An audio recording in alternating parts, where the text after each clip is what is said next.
What's up, great and glorious human beings? We've got episode 6 here of By the Runbook with our friends at Renata, Connor, and Robbie, maybe in stealth mode, and Mendy. Again, we've caught up to stable, so we're looking at version 2.196 today.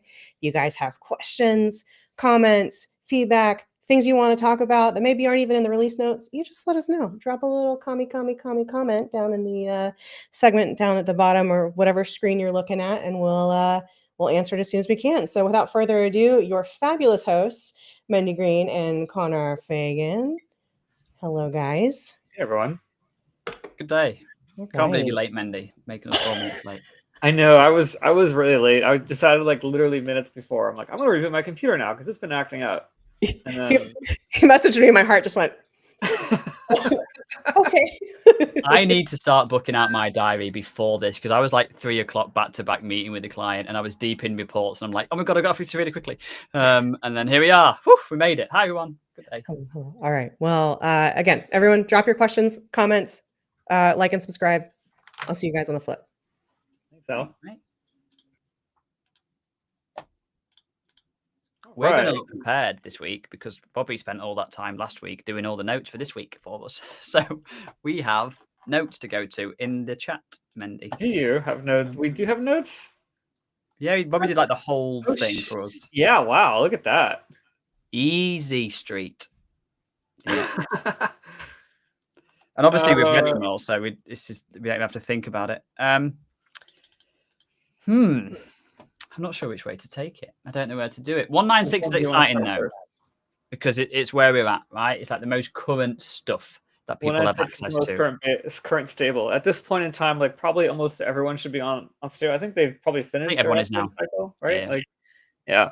So everything that we've talked about, all the new features we've talked about, last like 4 or 5 versions are now you get to actually play with now. Plus everything new in this version as well. Yeah. So and then next time we meet, we'll be in the future. Next time we will be no, because I'm actually already in the future. I'm on the current beta. You like playing with fire though. Well, the rumor has it that current beta will be the release candidate actually. Current what 206? 206 is not officially. Let me rephrase that. Not officially supposed to be the current release candidate that will be made release candidate once it's finished. It's beta. And when's next stable? When is it? I don't know which queues they like. I don't go by quarter, but it usually takes about 2-3 weeks after release candidate to go to stable. Yeah, they try and do it each quarter is what they try and do. I used to be really good at knowing roughly when they're doing it. But yeah, it's one of those things. You can count through it's basically every 10 versions or so. That's why I think it's curious because this one between current and beta, there's not many things in there. I mean, we're not like jumping through these, right? Because we're not up to that yet. So yeah, but I mean, there's a smaller gap this time in the releases. Normally, there's like I think what we've just done is like 15 or 12 versions to get to stable from last stable. The next stable is quite close. You're gonna make me go back. What was before 196? What was we on before 196? Was stable. So was it? It's literally it's about 10 versions. Like I said, 84, 1, 2, usually about 10. Yeah. Then maybe 206 is quite a way away from being stable, based on that logic. Right. Except that, from the grapevine, I've heard it will be like I've heard the release candidate's coming out in the next couple of weeks. I heard that like a week ago. Sweet. Good. So, well, I think less things better for me. Rather than once a quarter, bang, there's 10 things. Well, we don't keep up, right? That's what these are for. Help us all keep up and stay where we're at. So let's get stuck in today, shall we? Let's start with 957605. A setting has been added to the advanced settings configuration so that a default font can be chosen for the editor on tickets and actions. I can see the appeal for that, but I don't know if I would actually ever care. Like I know some people do care about that kind of thing, but I'm going to be honest with you. I'm quite sad we haven't done that. But I'd imagine under advanced settings, there'll be like a setting default font. Default editor font. Look at that. There's going to be a static list, though, isn't there? Yeah, you see, that's why we've not done it. List. Because you can't add your own font. Or your name or Georgia looks nice. Or you can be, like, really mean to everyone and use Calibri, right? I don't hate it. If you could add Google fonts there, it would be 10 times better in my opinion. But here we are. It's a setting if you want to change the font because you hate what I don't even know what default is. To be honest, in Halo, I don't know. If you didn't like default, I'm not sure. Okay. Added a security check for integrations that are configured to allow unauthenticated webhooks. Version 956.772. And I think that is probably all. It's literally just the banner. That's just the banner on top, right? Why was that the? I'm assuming it would just be in the security settings area. It's literally just the check that we talked about earlier. So under configuration, it's worth mentioning again, that if you don't have this set, I really recommend at the top adding this banner. Now I kind of sit on the critical side of things, so I'm like only alert if critical. The issue you can get with this, which Renata has, which we should probably fix, we sometimes make integrations a little bit too loose with all, so then we end up with warnings. But if you can really get this dialed in, it is definitely something to go ahead and look at once again. So yeah. Adding this banner here is a positive thing.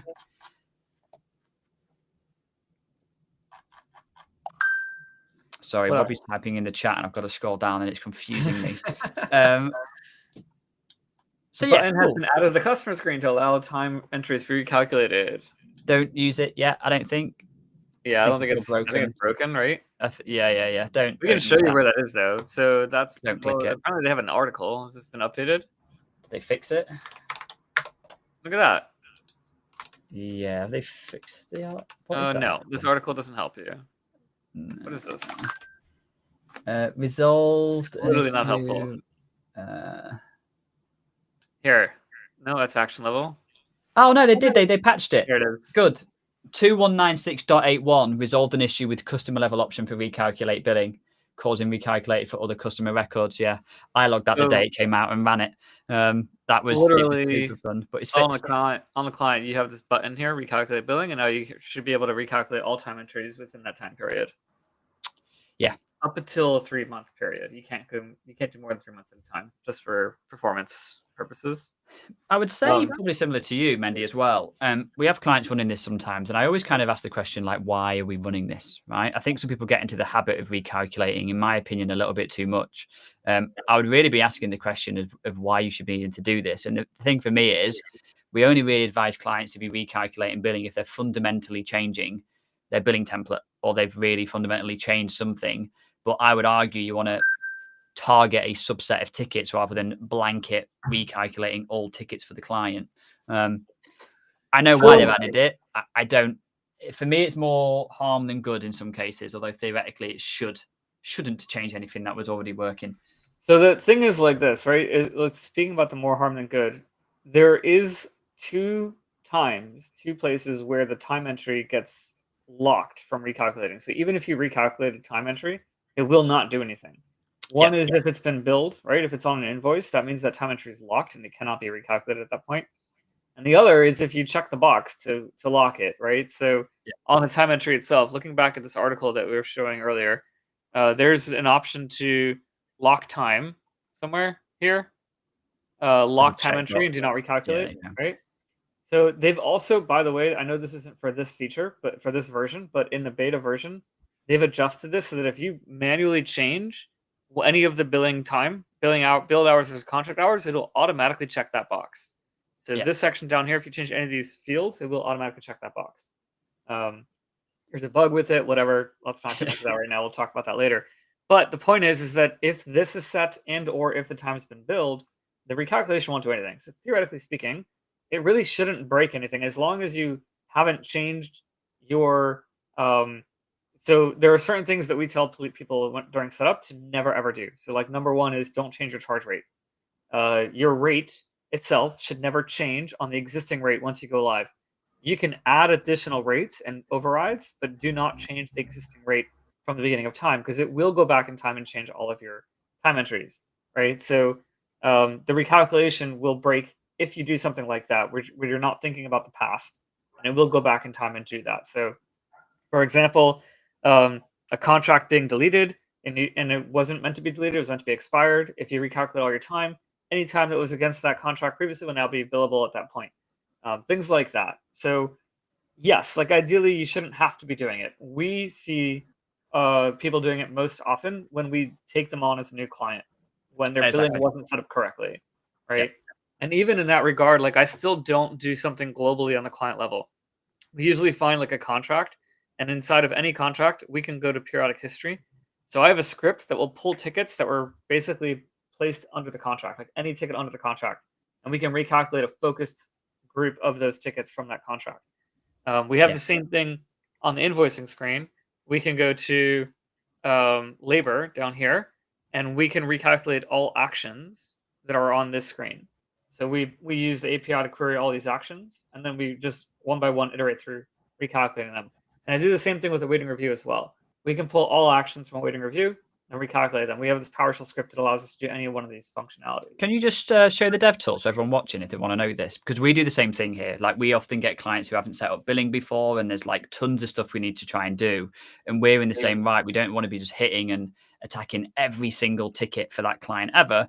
So what you can do is obviously if you're familiar with Halo, are you struggling because you're sharing a window, not a... Yeah, I can't show dev tools without... Well, in essence, I'll explain. So if you go to any of these areas and you just open DevTools, right, Network tab, if you click on no charge or no contract prepay, and you look at the API call it is doing, you can target that yourself to recalculate, or if you have a recalculate script, you can target the same endpoint to just isolate the tickets here. One of my frustrations, I'll be honest with you, is that you can't easily get the same data that is displayed in here via SQL. I really wish that this data was stored in a table somewhere in Halo. I understand why it's not, but for me, to get a report to show stuff in the waiting review columns or ready for invoicing is very challenging. Ready for invoicing is technically easier, but a waiting review can be a challenge. But doing it via API is definitely the way to go. So yeah, we do the same thing with that one.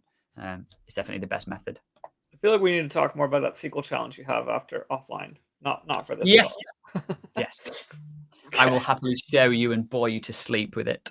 But yeah, there's certain things that's just easy via the API, right? And we always do the same thing by recalculating from exactly there.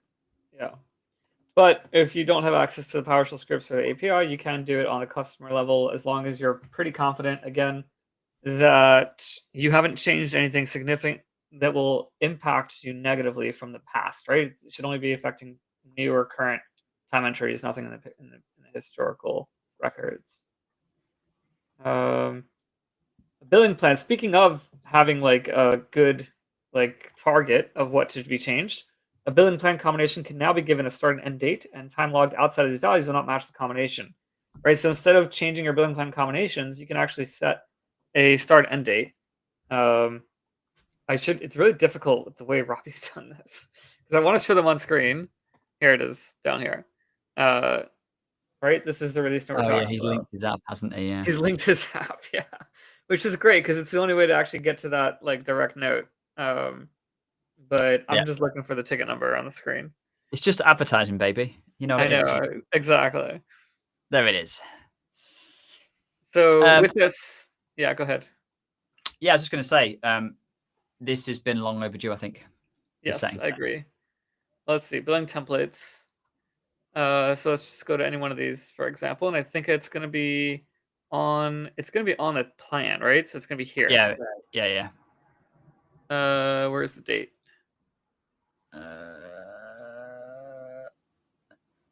Start. No, that's not it. Why do I have a feeling this is going to be done at the client level? Billing plan combinations can be given a start and end date and time logged outside of these. Client level. Looking. That's probably a bug that nobody's caught yet. I've not built any templates in a while, I'll be honest. I never go to the client directly. No. I'm not seeing. Oh no, start date, time of entry. Yeah.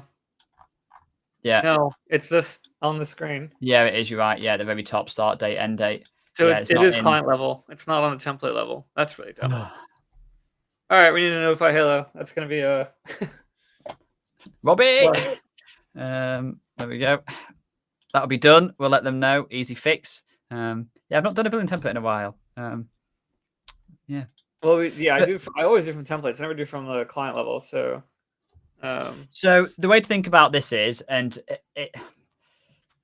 there's complex scenarios where you'd really need this, though, right? But like, let's say you've got a client you're taking on. They're like, oh, they have they have on-site support for the first 12 months, right? What you can do is either make the contract expire after 12 months, or you could make the billing plan template route the time for on-site differently, basically. Or in this case, end it, don't match the rule. If you imagine or remember billing templates when it's not fully up to date, it's a cascading list, really a waterfall list of permissions, and it goes through sequentially each one. The idea being is if there's an end date and the date is that day or past, it will skip it. What I'm trying to think, actually, the more I talk aloud, what I would use it for. If you make changes, if you're making changes to your billing structure significantly, then you want to stop. You want to fire your existing rules. So again, like historically, you're not affecting anything, and moving forward, you'll use the new rules. Yeah. That's going to be. Well, that was my first thought about it. You know, contract types change, or things happen, or something like that. Yeah, there's really not much else to it. It's just a start end date filter on that rule. Yep. Added a mailbox as ticket list criteria. I was chatting to Robbie about this. Did you skip something? Hey? Oh, I might have skipped loads of shit. I don't know. The setting has been added to configuration recurring invoices list settings so that recurring invoices can be hidden by default. So if you're looking at your recurring invoices screen, let's go back here. If you're looking at recurring invoices over here, you could potentially be seeing all of your invoices, even ones that are no longer active, right? Now we can actually hide inactive recurring invoices by going to configuration and then going to wherever that setting was.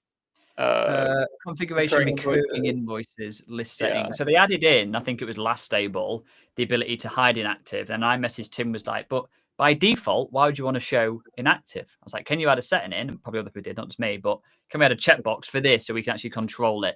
In my opinion, I just think by default it should show inactive, but here we are, another setting. Let's not get into the debates of that right now, Mendy. But yes, there's now another setting to control something that I personally believe should just be hidden by default. But it means for long last, we can hide inactive.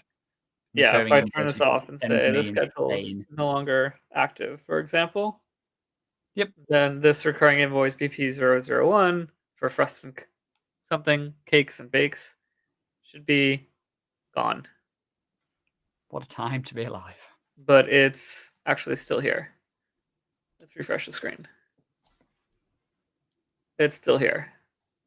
Did I change the configuration? Oh, I think... Do you have to log out and log in for this one? I don't know. Recurring invoices. Probably log in and out. It's not. It's marked inactive. I probably have to log out, log in again. I'll just apply or just toggle the thing. Yeah, let's do it. Yeah. Be log in, log out. Fair. Well, it'll probably be like it's just inactive equals false. Honestly, that's going to be what it is. If I take that away, it'll be. Well, it's still showing. That's so dumb. Yeah, it's probably log out, log in. Yeah, that's funny. Anyways, that's what that setting does. Moving on. I think it should be enabled by default for everybody, by the way. So if you, that was 953223. Not that you can search them in here, but what we'll do, we should probably link this list that we go through at some point somewhere. That would be like to help. I mean, we have the blog post we put out, so we can call this out as a company. In there. There you go. What's the next one then? Yeah, I was chatting with Robbie about this today, actually. This is we actually used this today for someone. Actually, it was ourselves. Actually, we did this for ourselves. It's really curious, and I went a little bit deep with it. I was like, I've always explained to Halo that you can't route tickets from a mailbox, and what I mean by that is tickets come into Halo and we filter in or filter out in an area if we see the tickets or not. Whereas with this, it slightly changes the mindset, because now you can say this area only shows me things from this mailbox. So by kind of backwards logic, we can route from a mailbox to an area now. made my head fall off a little bit when I was thinking about it. I went way too deep with a very simple checkbox. But what it means is if you have list views in an area, you can very easily now add a filter over here of mailbox. And you can basically say, show me anything from the support mailbox. If you had mailboxes, show me anything from the support mailbox in the support area, which previously you couldn't. You could do, but it took a bit more brain power to understand, well, what is support, right? Because anything could come into support. So yeah, we've used it today for, what did we use it for? What did we use it for? I can't remember what we used it for. Routing. Yeah, so like normally you're saying like we could have the alerts go to an alert ticket type and then filter off ticket type or something like that. Yeah. Now you're saying we don't need to do that. We can just say on the area or anywhere anywhere that you have a filter. Really, we have the ability to now build a filter around the mailbox itself. The whole mailbox, yeah. Without worrying about which ticket type it's going to. It will still default to incident, I think, but yeah, it was just the way I was thinking about. I mean, it'll go to the ticket type, right? But it's just, and it's more than just area. It's like lists, ticket rules, probably too, right? You can do ticket rules by mailbox now, likely. So if I go to tickets, ticket rules, where the heck are you? Rules. We can go to create a new rule. We can do a condition, criteria based off mailbox, maybe if we're lucky. Yep, there it is. Right. So you can do ticket rules by mailbox. Maybe probably notification or events by mailbox too, potentially. Here's what it is. We've got Elegant Insights now, and that sends us in support tickets and alerts, but they make alert tickets and they make incident tickets, right? That's used across Renada. We need it in a separate area to easily just show Elegant Insights tickets. So we used the mailbox filter and we were like, oh, this is great. This solves a massive problem. We were like, how do we route it differently or whatever? It's like, no, click the mailbox, job done. So never really have another way of identifying it as Elegant Insights. You don't have like a different multi-tenant org. You don't have clients that are under. It's not an Elegant Insight client, right? Like it's a separate org, technically speaking. There is things we could always do before, right? There's always we could have got clever with it, but this was just so much easier. Now you don't have to. Yeah, because support tickets go to unknown. Unknown is shared across all clients. We could have overridden that, and we was like, wait, we don't have to pick the mailbox. So yeah. Solved a literal problem we had today much quicker than us trying to find some creative solution as normal. Cool. I think I've skipped loads. What have we got next? Mailbox, that's done. So yeah, mailbox filter is pretty good. I really like it. I don't even care about that one. Do we care about one? Do we care about improvements to on-premise integrations that use the Halo Integrator? So anything about depends on what those improvements are. Hold on. Yeah, 937027, sir. Yeah. So there is. So if you're hosted on-prem, you can use Halo DB Integrator. But I don't think the DB Integrator is available if you're remote. Like if you're hosted versus the others, the Halo Integrator you can use. Like you can host your own Halo Integrator even if your Halo is hosted by Halo. Wow, that's a complicated sentence. Even if you're not self-hosting your instance, you can still use the Halo Integrator to run locally on your own, so you have control over the schedule and when the integrations run. But I'm fairly certain the Halo DB Integrator requires local access to the database. And so that will only be available if you are self-hosted. And self-hosting. I'm inclined to agree with you, just based on the naming of it and how I think it runs. I think when you set it up, you've got to give it SQL permission. So yeah, I'd be, yes, inclined to agree with you. And then you can use, another option that happens. So we actually do have clients that do SQL imports because they have like an on-prem accounting package that's run off a database. And so Halo talks directly to the database on-prem instead of using like an actual API integration, right? So their Halo hosted instance is hosted by Halo, but they run a local Halo integrator. It connects to the database for SQL imports. And one of the things that happens here is that you're able to now use Azure Key Vault, instead of the Halo password stored inside of Halo, which is kind of cool. But I don't know how many people use that. Like I think we have one client that does it, but it's still cool that like when you're building in integration connections to outside systems, like they're starting to expose, at least if not have it more exposed beyond just SQL imports, to be able to tie into like an Azure Key Vault. and retrieve the password, so in a more secure way. And gives you control, right? I think that's the main key here. I have no major security concerns with how it's salted in the database passwords, but more control the better. Default start date can now be set at a ticket type level. That's probably behaves the same way that the ticket templates use, Yes. right? So under ticket types, you go to a ticket type, likely on the default tab, maybe start date, default start date, right? And so then a number of days after the date to log in the ticket, it'll set the start date too. So it's similar to like how the ticket templates work. Not much to talk about there. They just brought the functionality into the ticket type as well. The idea being for everyone is you could have a ticket you create today that the start date is triggered for like a week's time. You could always say, whenever we make this, it's for a week later, like a reminder ticket or something. We make it today, and in a week, that's when it starts. And you could filter out if the start date is less than or equal to today or whatever to just display the ticket types you want. Not massively useful. I think for us, it becomes more helpful if we're doing like projects and tasks. We see that used a little bit more, but yeah, if you need it, we've now got it. What else have we got in here then? Added a setting to prevent field groups from being collapsed. Mm-hmm. I've not even used a cool. field group. Oh, field group from being collapsed. Definitely use the field group. Sure. A field group from being collapsed. Let me just show you the setting, and then you'll be like, oh, that makes sense. Oh, field groups, you can expand it from being collapsed, though.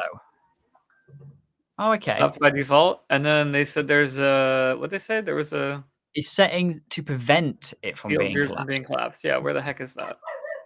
Where's that setting?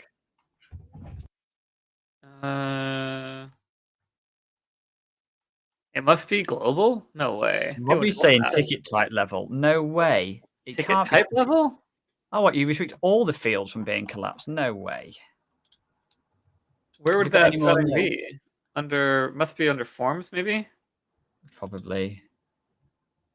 Show multiple pages split by field. That's cool. That's also not for right now. Collapse. Default ticket type. No, that's not it. Bobby's release notes. Let's go. Where the heck would it be? Added a setting to prevent field groups from being collapsed. Tell me it's not a general ticket setting. It's gotta be. I think I saw it here. I think I saw it. It's either. Yeah, there we go. Disable classical field group. Why the heck would they make that global? Moving on. That's dumb. If you never want your text to ever be able to collapse any field group of fields, there's now a setting for it. I could get it per field group, maybe. Like, yes, per field group, you want to prevent them from collapsing that group of fields because you want, like, the grouping is more organizing than the expanding or collapsing of the setting of the form, right? So, but this is like global for everyone. Yeah, it doesn't make any sense. You can never collapse a field group. Yeah, brilliant. Added client-side CRM Note Created, updated, and deleted as notifications and Runbook triggers. I'm not sure how many people use these, to be honest. I have a love-hate relationship with them. What this is talking about is at a customer or site level, there is a tab that many of you might have never seen called CRM Note. Halo's AI integration has got something fancy where it's trying to, I don't think it's great, but it is trying to do like summaries of the client here. But there was a few issues when it came out with it kind of siloed. What they're saying now is if you add a new CRM note to a client, you can the notification to the manager of the site or, whatever you need to, or it could trigger a Runbook to do something else, post it. But yeah, that is kind of the idea of what that setting is. Do you leverage that field much, Mendy? Do you do much CRM notes? Yes, I don't do personally, but we tell, when we go through our onboardings, we tell clients, like, we want everyone to log time in Halo. And so we've got different mechanisms for how everyone can do it. If you're a technician, you're working on a ticket, your time's going to go on the ticket, like through a workflow action. If you're on a meeting or in calendar, if your day's like run by a calendar, you're going to close that appointment and record time as you do it. So on the calendar directly, you can complete an appointment and capture time taken at that point. So it'll close the appointment and also put your quick time on the time sheet. And then if you're an account manager and you're recording notes, you had a call with a client that wasn't necessarily scheduled, you can go directly into the CRM notes, put your note in, how much time it took. for that call. So we do recommend using the functionality. It is fairly useful. It may not be perfect, but like really what feature is, and also it's better than not having anything. Like if you don't put it there, it's going to go somewhere, right? And because it's global for the client or site or user, it's very easy to find. The other thing that people really, really like once I show them is that under the customer, if you have top level turned on, and let's say you're split by like account manager or pod or whatever, then everyone who owns their accounts, they can just come in here and they can see global CRM notes across all clients. So it's very, very easy to see like what's going on across the board if you see that. So it's not, again, that may not be a perfect functionality, but it's pretty good, and it does track your time or allows you to track time as you do it. And they've been adding more triggers to it to make it better. Like for example, they allow you to there now automatically, next follow-up date, things like that. So it's definitely a useful feature. May not be, like I said, perfect, but it is something. You can add custom fields to it as well. So if you can actually start making it a little bit custom and unique to your business, really. Again, I've been hesitant to really leverage it. There were some bugs where if you added a custom field, it would display the HTML and made it non-usable for me and stuff like that. But they're fixing these things incrementally, so I'm pretty sure that's fixed now. If not, I'm going to look a little bit silly, aren't I? But I'm pretty sure they fixed rich text. Actually, it's not a custom field. I don't think. Was it a problem? We'll soon find out. No, they fixed it. So yeah, used to display the HTML. But yeah, again, that's fixed now. So yeah, they're getting there with it. I think it's got potential, especially when you start adding custom fields.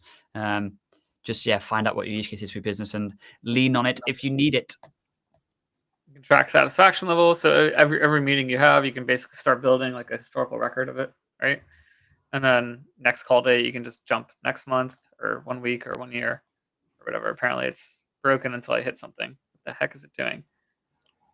I think the next call date was blank, and so therefore it didn't have the value already. You can turn some fields off here as well. You don't have a abundance of control, but I can't remember where the setting is. The setting somewhere in the settings to maybe turn off some of the things in here. If there was, it would probably be under users general settings, right? Yes. I don't remember seeing much here, but you can definitely control some things. CRM notes, just satisfaction on CRM. Yeah, there you go. Yeah. There's a few bits. Hide default memo. Extra data. So that's not even a custom field. No, that's just a default field there.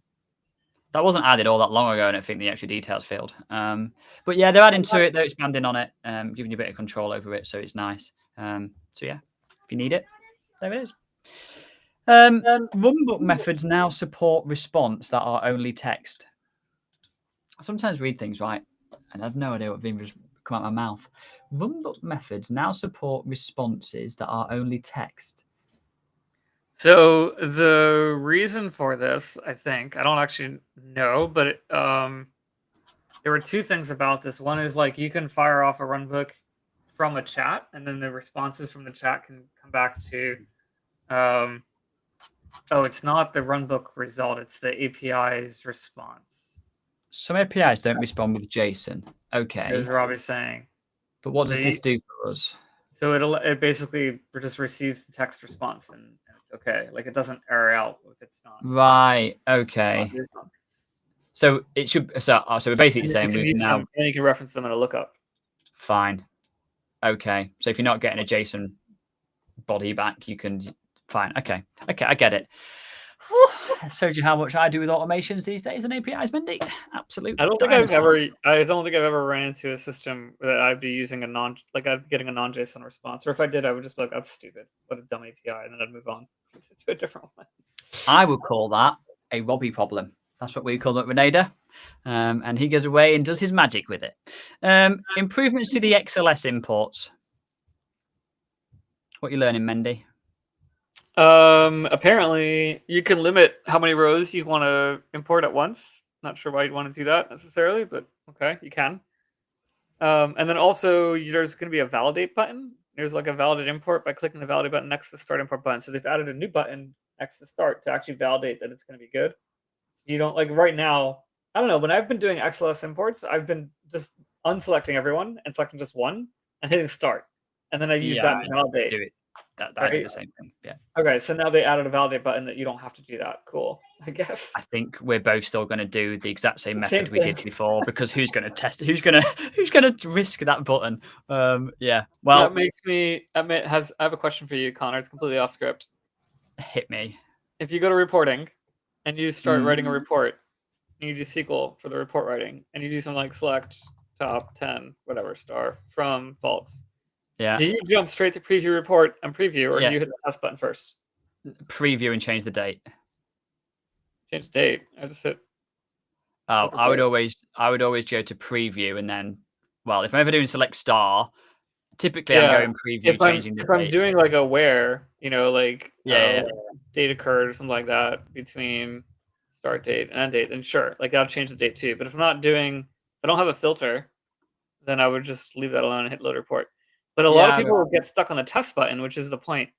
And there are definitely certain things that we can try to, like, there are situations where the test button will tell you you're good and it'll still fail, right? Because it's not executing the full SQL or something like that. But the other thing is, like, press it twice, like there's like a lag with it or something. I don't like, sometimes it will say successful, you then press test again, and then it tells you there's a problem with it. Oh yeah. Like, why would you even, like, this is my test. Like, why do I need? We pretty much do that as well. I mean, Robbie's going to be foaming somewhere, because what I actually do, because I'm a heathen, is I don't do new report. I click a random report in the list and edit it and just clear the SQL. And I do that all the time for no good reason. And there's often times when I save it by mistake and just clear a report that we've had. I did it to Jacob the other day. Don't even know why. I was like, why would you need not this report? New button? Because I like to live life on the edge, Mendy. There's a bit of excitement in your life. No, I feel like all of our other interactions have told me that you don't like to live life on the edge. Well, this time I do.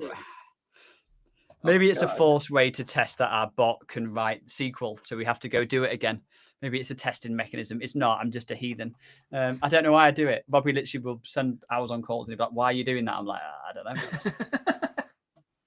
An idiot. Cool. Added option on recurring invoice schedules to invoice on a specific day of the month. This is so important, right? Like, this is one thing that's Halo's lacked for years. I invoice Connor on the 15th of every month, right? The thing is, let's talk about the difference between the day, start date, and then the new field, which is going to be the day of the month to invoice. Like, what is the difference? Like, up until this field was like, what? Like, sure, we can do it on the 15th. Just pick the 15th, right? What's going to happen if we do that, Connor? That's going to tell us that on that date, we can make the invoice, or if we've got automatic recurring on, it will create the invoice for it. But the invoice date, depending on what we set, right? In this case, it will be... So in this case, the invoice date will be the date we make it, right? If not, and you was to do... Well, no, I'm now... My head's now fallen off now. The problem is because it sets the beginning of the period. That's the problem. The start date should always be the first. Exactly. Of the month, or the end. Well, I think first. Yeah, sorry. It should always be the first of the month. Should be the first of the month to the end of the month, because that's your period, right? If it's monthly, this or will yearly. do 15th to the 14th or 14th or something like that. It's going to screw you up. Yeah. We want to do this to be the first, essentially. And up until now, it's like, oh, we want to do like 15 days. You want to invoice on the 15th of the current month? Okay, we'll do -15 on the number of days ahead to create the schedule, and then it pushes it up, right? Doing negative days. So that's how we use it. Yeah. And it was 16th, like really dumb. 14th. Yeah, exactly. So now instead of doing that, we can say set this back to 0. We can now set the date of the invoice to be 15th. And so that's going to be which day of the month. This is the period. This is the day of the month to invoice. Here's the end date if we ever want to stop it. And then we can still say we want to invoice 15 days ahead or whatever, which is now going to go back a previous month to the 31st if we wanted to do that. I try and refrain from using that days ahead, because honestly, when I'm debugging invoices and we've got days ahead moving forward and different start date periods, my head falls off trying to understand at what period are we billing for what things. Are we ahead now? Are we doing back now? So like first of the month is, I think for me, is just, it's easy to understand and is clean and makes life much easier. If you're doing middle of the month for the period of it, I think it's difficult. Obviously, the days when you invoice, when you send to the client, that's up to you, right? But the period, I think, should be month to month just to keep things easy. The period is we do keep month to month, beginning of the month to end of the month, or whatever, or year to year. But and we don't, like, if it's year to year, we start on the month, like the beginning of the month, whatever that is. We don't do it in the middle of the month because it just gets really, really complicated. But we do often use days ahead to invoice because it's not uncommon for MSPs to be like, we send out invoices on the 15th for the next month, or something like that. So we do generate invoices ahead of time, and then when we turn on, because our goal is to eventually get to automatic billing. So when we turn on automatic billing, 15th comes up, those invoices will generate and send out, and the date of the invoice will be the first because it'll be that for that period. So that's how we do it, and it's up to you if you want to use this or not. But if you want to set a specific day of the invoice, this is it, versus this is the period. So that's what that setting is that this is the day. That's that new setting. Have they done something with the terms now? Can you specify the terms as well now? Like on a line item? No, on an invoice. Can we do like net? Payment terms, you're saying? Yeah. They have that for QuickBooks Online. They link you to the QBO payment terms, but I don't think beyond the due date, not really. But what we did is we built a report. Yeah. Like we built a report that does a subtraction of the due date from the current date, and then we added that report to the PDF template. And so that we have like net X days. The X is populated by the SQL query, and that we just output that as custom HTML and throw that onto the invoice. It comes out really nice. Okay. It just slots right in. So we have that. If you want to visibly display, this is the point of when your due date. Yeah, net 30 or net 15 or net whatever, then we just, exactly. As opposed to a hard fixed date, basically. Yeah. Correct. Well, nice. What we got next? Added the setting disable modification of milestones on tickets at the template level. So I'm assuming 835114.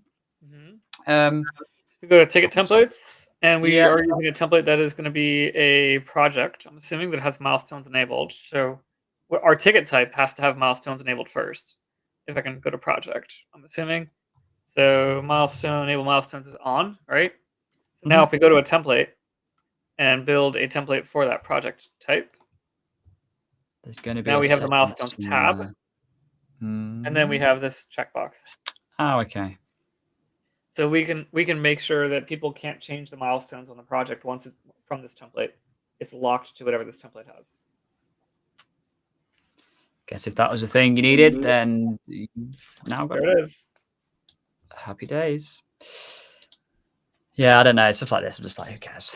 Like, someone somewhere needed that. I think Robbie just has to do a better job at like picking release notes to talk about. Yeah, well, we've got some in. I mean, he got excited by that, so he's got. We're getting cyberbullied. Yes, Robbie, I'm complaining about the work that you've done for us that helps us do the job better. Added an option to chat about a ticket for users on the self-service portal. I'm not even aware of this. I have no idea. This is my feature request, I think. What does it do? So you do it on the ticket type. If you have, so you know how like you can launch a chat, like the users can start a chat with an agent. We turned that shit off. Yeah, we didn't touch that. Right? Yeah. Okay, but you can do it, right? Like so, like the client can come to you and start a chat and talk to you through the portal. But what happens when the chat's done and the ticket's still open? If they want to go like reach back out to you, like how they have to now email or call, like the chat's no longer an option, right? So what this setting does is it allows you to pick any ticket, apparently, any ticket in the portal, and allow you to start a chat about that ticket. So now it's not creating a new ticket; it's on an existing ticket, and you can just start a chat from that ticket directly. You're the only person I know who's even spent time, I think, configuring the chat in Halo. I've had multiple clients ask about it. Yeah, right? I've always keeping in mind that it's not just, it's more the chat bot than the chat itself, right? Because like it ties into Teams, it ties into the Teams app, the Slack user chat, and so on and so forth. So Yeah. I think one of the things that I always say is when we discuss this is, are you equipped for it? And what I really mean is do you have like Staff. will are you handle it. do you have staff to handle it? Because if not, Yeah. so the problem with chat is you need people to be there, right? Chat doesn't work. If you start a chat and you got to wait 20 minutes, well, log a ticket, right? It's the same experience. For me, if you're getting chat, the whole allure of it is it's almost instantaneous support. If you jump on a website to track your order and you've got to sit in chat for 40 minutes, it's kind of like, well, I'd rather log a ticket at this point and wait to get a response back than checking if someone's talking to me. So yeah, a lot of the times, we're not equipped for chat, or we don't want to have the pressures of we've now rolled this chat out and we have to have someone manning it at all times to respond, else we're degrading the service of it. So yeah, I don't know. I'm just not a big advocate for live chat. Maybe I'll adopt it one day. Who knows? What are we looking at next, Mendy? The next release note that Robbie has pasted is not on the version that we're looking at. Oh, I don't think, anyways. Is it a little hidden one? Let's have a look. 821081 is not on. The options for add to project and add budget to project will no longer show on the sales order line. And no products are created for the sales order, and the option to only show products on the same sales order is being used. So it's showing in Remy Dev is 2196. Oh, it's a bug fix. That's why. Which is probably contained within. Yeah. It's in one of these. Screw that. Not doing that. .1, Mendy. Okay, fine. It's not really a new feature. It's a bug fix, right? So like in the sales order screen, you'd see like add to project or add budget to project options on hardware items when there was no project linked. So if there's no project and you're limited to only projects on the sales order, there's no reason to show those two buttons. You'd create the project first, and those two buttons, then those buttons appear at that point. But again, it's a bug fix, not really a feature or anything like that we would normally talk about. That's why I couldn't find it. Added option to restrict log on behalf permissions. What the heck is that? Well, I'd feel like user role level. There we go. Oh, log on behalf of. That sounds familiar. So you can actually set. So if we're looking at, like, if you have a main contact at a client, right? I think it's in the self-service portal settings, maybe. Yeah, there is allow login on behalf of users. Yeah. Right. So you can actually allow login on behalf of other users. And you can basically decide if they want to, based off their web access level, which is basically saying if they have access to all tickets, they can log it on all tickets. Right now, we can actually change this to say determined at user role level, which is a brand new setting. And if you do that, then what's going to happen is inside the user role, we can now go to like client owner, for example, and say your logging on behalf of other users can be, at the same client, or at the same site, or something like that, the same top level or department even apparently is new. That's cool. And if you're not using these, I would recommend start looking at user roles. I think they are, like, doing a global setting at a self-service portal level is dangerous in many ways.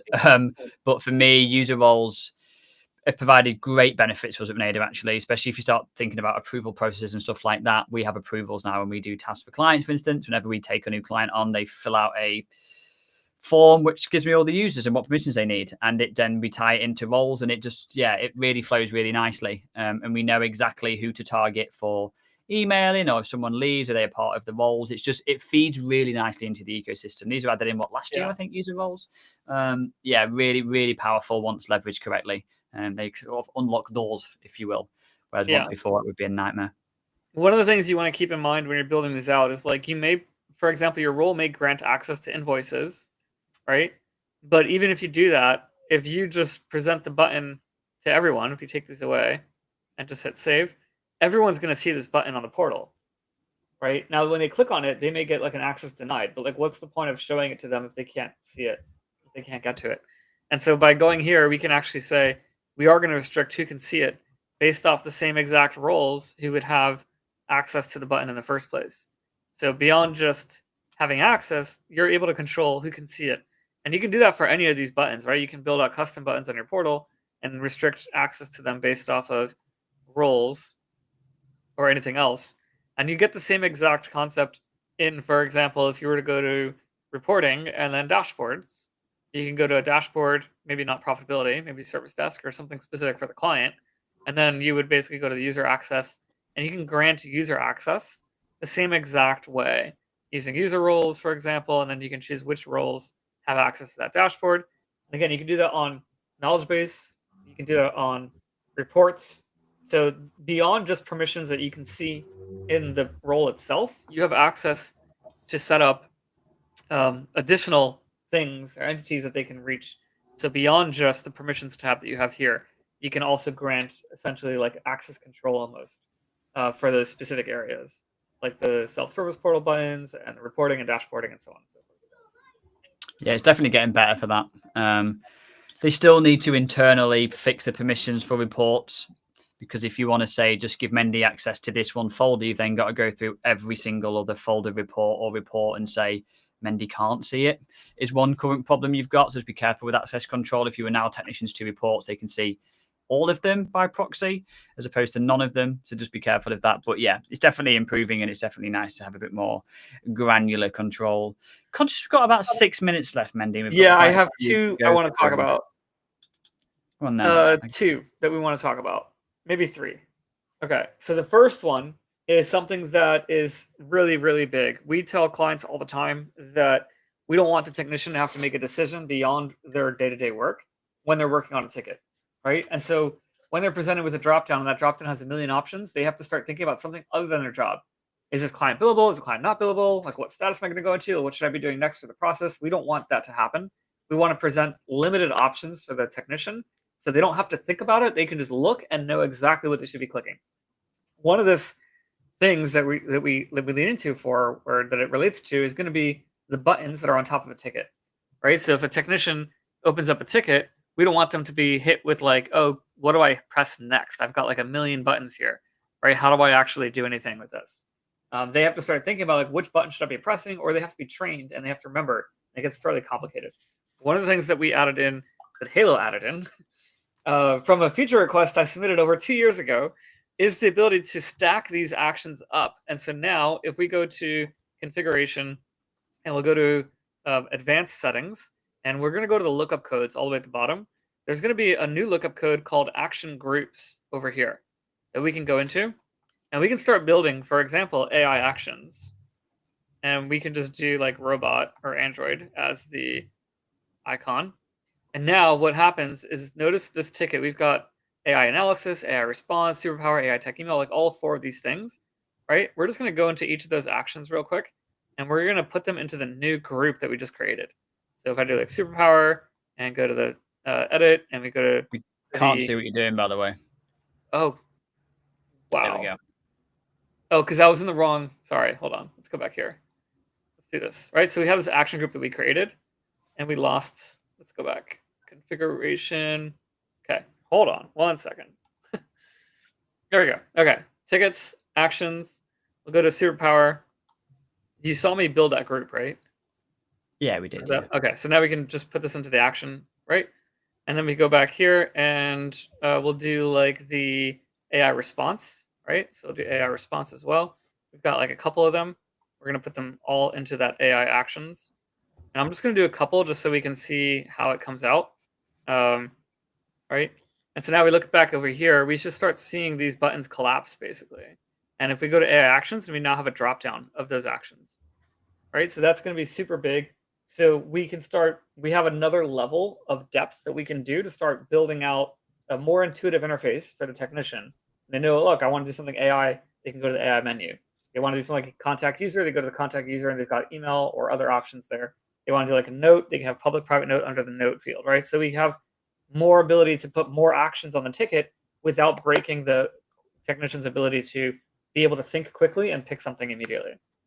I remember the day this came out and you messaged me, and I was like, it just looks a bit crap, doesn't it? Like it just like a bit more GUI love for me. Like I want to be able to clearly tell that it's a group and look good. So like, but you can get creative with it, right? So you can add emojis to these. Yeah, exactly. Pick a default color to them. Like try and find a ubiquitous way across your Halo that it is very eye-catching, or you can remember that it's a group. Because if not, by default, you might not know it expands. For me, I'd want a carrot, right? So you can clearly see it expands as opposed to just having to know it's a group. The importance is that you have a strategy across your Halo for colors, for indicators, and things like that to ensure that you're building an intuitive design. So just by looking at it, they know what it is. They use these like hints essentially throughout the interface to drive what they should be doing. I think one of my sayings is that I say a lot is, and it's not to insult people, but don't put the profitability of your MSP in the hands of your level 1 engineers. And what that really means what I mean by that is if your engineers can very easily affect your profitability by selecting the wrong thing by chance, then we've already made a mistake, right? It should be really clear, default charge rates, minimal actions, minimal interface, real good process or workflows, so that we're not in a situation where we have to be reviewing loads of stuff because we've allowed people to make the wrong choices. So different way of saying it, but I think we're on the same mindset there is, build in a way that is easy to manage and maintain, and everyone knows exactly what to click, when to click it, and most importantly, why. Connor, how are you doing on time? Do you have time for one more? I've got to go learn about Halo in a minute, but other than that, I'm good. All right. Yeah, I do want to cover 2 more things that are super important for stable. Well, we need to mention our thing. It would be doing disservice to Robbie if we don't mention the one that he's put about us. All right, I'll allow 2 more. I'll allow 2 more. Let's go. Okay. So if I was forced to pick the next most important feature that I would talk about, it's going to be the improved project loading efficiency in the ready for invoicing screen. The way project billing works right now, it is dynamic. Every time you pull up the project's invoicing screen, it will run math calculations on the back end or front end in real time to pull which tickets need to be invoiced and how much time. It is painful, slow, and really, really poor. What they've done is they've added this thing here. This is the release notes at the bottom of the page. You can come here and read it. But essentially, we'll store the project number against the actual time entry, no matter where you are in the task. So you could be like 7 or 10 or even more child tickets deep off of the project. So you can have project phase, tasks, subtasks, and so on and so forth. And it'll record the actual project number against each time entry, which does 2 things for us. Number 1 is it improves the billing performance. And number 2, it makes reporting on project time significantly easier, even if you have multiple levels deep, which a lot of us do. And we actually use that fairly heavily. I don't know how many levels you go, but we actually have clients that go pretty deep with projects. 1 level only right now. Actually, that changed in recent builds, but up until very recently, I've never grandchild a ticket. So it's probably because of this setting. Under general settings, we want to come down here and change the project load method from calculate billing project or billable project and every load to use stored billable project, and then pressing this button, which will retroactively go back to all of your project tickets, and it will update all of your actions to that project number, which will fix that. So that's the one feature request or released feature that I want to cover is in terms of criticalness. It's the action group and then this project billing. There's a couple others, but we'll switch over to kind of the one you want to add, which is the feedback one, I'm guessing, right? Well, the problem is I tested this the other day. I don't think it worked, but we'll try it live in yours. So we did a LinkedIn post a while ago about providing Morgan a cake, basically. And that was all because of a notification endpoint that got added or Runbook trigger for feedback received. So if you get good feedback, there's now triggers for it, right? Feedback added, look. What that allowed us to do easier, rather than running SQL, was when we got feedback added, we could plant a tree. So if you go to integrations for me, please, Mendy.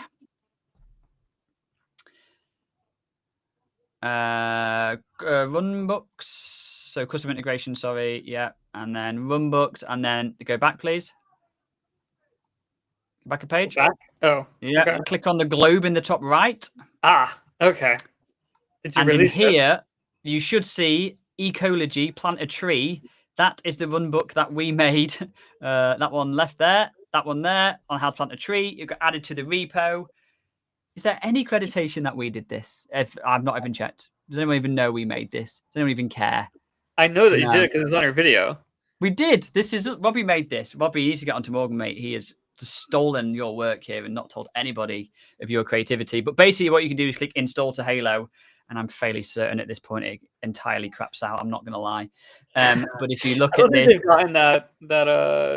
here it is. The code is you plant a tree. I think you look at all the methods and stuff, it's completely blank. But it's looking actually better. I know it's looking okay. Yep. Here's the It's body. working. There we go. Back on a recent ticket. Robbie, I wrote the notes and didn't put any accreditation for ourselves. But the cool thing is that they're willing to put stuff in, like, this is simple for us to do, right? A little Runbook. But if you are making cool stuff and want to be accredited or be on this, this portal of some of the cool stuff you're doing and giving it out, this is where I find Robbie's left our API key in here somewhere, and I'm just going to get trees by the thousands planted. My credit card. It's not it looks like there's no value. Okay. Whew. That's brilliant. But yeah, so again, it's something silly, right? We're planting a tree on feedback received. But the good thing is they have a marketplace that they're willing to add stuff to. You have to be really conscious of how you build stuff, though. So we intentionally didn't add in loads of custom fields for this because it just won't come across. So if you are building cool stuff and you can use it building all Halo default fields, then away you go. They've not yet got a method for adding in custom fields, I don't think, but I believe they are working on it. So yeah, there you go. That was it. 5 minutes over. I was 5 minutes late. An hour. I do want to point out, like, the fact that one of the things that you've brushed over right now is that you're actually driving good from customer feedback. And so now, like, in your signature marketing on your ticket that goes out to your clients, it's like, leave some feedback and we'll plant a tree, right? And then you do this in your video. You talk about it in your video. But, like, you're essentially driving your customer interaction, because if they don't, like, they're just bad humans because they're not planting trees. Like, why would you not plant a tree? That's why my customers can't leave nothing for you. Just in my contract, a baby is killed if they leave. So, like, they just can't leave Renata. The contract's written in. We're doing good. Joke for all those who are not aware of that. The baby part is a joke, but planting a tree is not a joke. Hey, you're not a signed client, baby. But yeah. Awesome. Well, guys, thanks again for your time today. We've got another session in 2 weeks on the 16th. We'll move on. I think you guys covered everything you wanted to in stable, so we'll move on to the world of There beta. might be one or two we'll just quickly throw in there. Yeah. Just and so are good. The SQL asset stuff. There's some really good ones that we could have done. Robbie did it. Robbie did a good job. Yeah. Yeah. So, and again, if you guys got questions, not you two, but if anyone watching has questions, you can also email them in or message us directly, and we'll hit them on the call. Thanks, guys. Thank you for having me, Mindy, Elle. Appreciate it. Pleasure as always. Thank you, Robbie, for your hard work. That was really good. If you could do next week, that'd be great.